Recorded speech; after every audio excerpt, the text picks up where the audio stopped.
Nakapunta po ako ng Japan! Oh, cute! Sasaktan ka.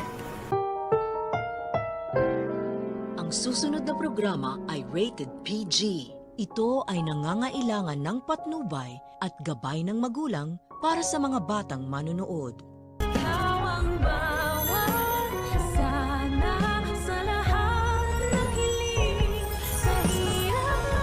Madali nating mapapabagsak ang index.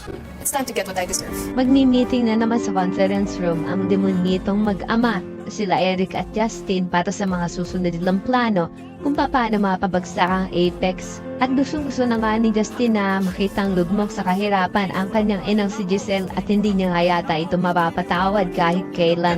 Kahit nga pinadala ng langit itong batang si Andoy para konsensyahin siya. Sa kabilang banda, dahil nga sa sobrang galing nitong si Annalyn ay maipapasan niya ang pagsubok na binigay sa kanya ni Carlos. At sa pagkikita nga nila Carlos at Michael ay mapag-uusapan nila kung gaano kagaling na doktor itong si Annalyn. Na aminado din si Doc Benitez sa kanyang sarili na kahit ano pa yatang pagsubok ang ipagawa niya kay Annalyn ay mapagtatagumpayan nito dahil sa sobrang galing nga nito.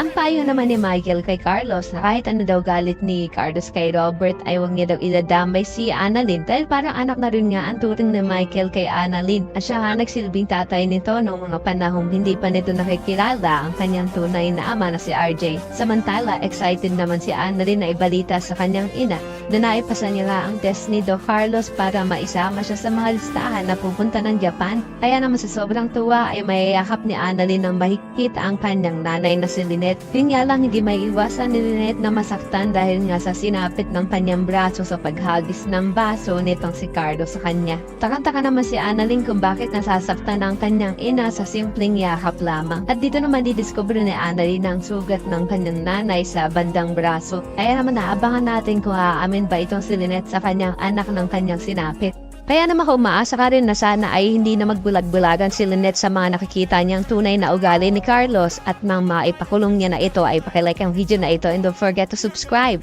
Thanks for watching and see you next time. Bye-bye!